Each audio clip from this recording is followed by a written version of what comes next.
آپ اپنے بچوں کو مدرسے کی راہ بتاؤ، مدرسے کی راہ بتاؤ، مدرسے کی راہ بتاؤ، حافظ، عالم، قاری، مفتی، دین کے داعی اور اللہ کے ولی بناؤ، ان کی دنیا بھی سورے گی۔ بڑے ہو کر کے یہ آپ کو دعائیں دیں گے، یہ حافظ بنیں گے، یہ تراویح پڑھائیں گے، آپ کا دل ٹھنڈا ہوگا، یہ جمعہ کا بیان کریں گے، آپ کے دل سے ان کے لیے دعائیں نکلے گی۔ امت پریشان حال ہے، امت کی کشتی کنارے لگانے والا کوئی نہیں، آج امت کو سمجھانے والا کوئی نہیں، آج امت کا رہبر بننے والا کوئی نہیں۔ اگر ہم بھی اپنے بچوں کو نہیں پڑھائیں گے، ان کو دعائیں نہیں دیں گے، اگر آج خواجہ صاحب جیسا پروڈکٹ نہ نکلا، پیران پیر جیسا پروڈکٹ نہ نکلا، بایزید بستامی جیسا پروڈکٹ نہ نکلا، جنید بغدادی جیسا پروڈکٹ نہ نکلا، فضیل بن عیاض جیسا پروڈکٹ نہ نکلا، بشر حافی جیسا پروڈکٹ نہ نکلا، تو یہ امت کی رہبری کون کرے گا؟ یہ امت کو کون سمجھائے گا؟ یہ سارے لوگ جو ہے نا،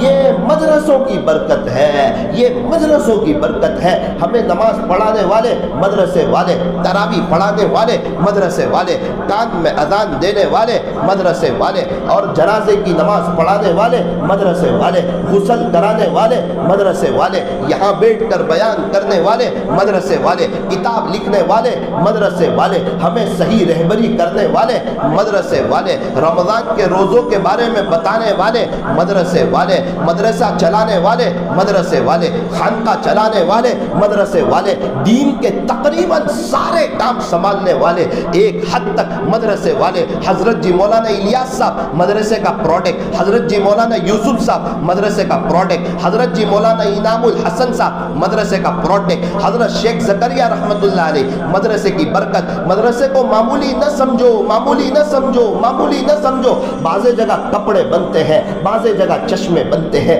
بعض جگہ جوتے بنتے ہیں، یہ مدرسے میں انسان بنتے ہیں، حافظ بنتے ہیں، عالم بنتے ہیں، قاری بنتے ہیں، مفتی بنتے ہیں، شیخ الحدیث بنتے ہیں، مفسر بنتے ہیں، فقیہ بنتے ہیں، محدث بنتے ہیں، عالم بنتے ہیں، اذان دینے والے، نماز پڑھانے والے، غسل کا طریقہ بتانے والے، اللہ سے ملانے والے مشائخ، اکثر صاحب نسبت اکابرین، یہ مدرسوں کا پروڈکٹ ہوتا ہے۔ اسی کی برکت سے، مدرسوں کی برکت سے، علم کی برکت سے وہ کسی شیخ سے جڑتے ہیں، بعد میں ان کو جلدی نسبت کا نور نصیب ہوتا ہے اور اللہ ان سے دنیا میں کام لیتا ہے۔ چومو والو،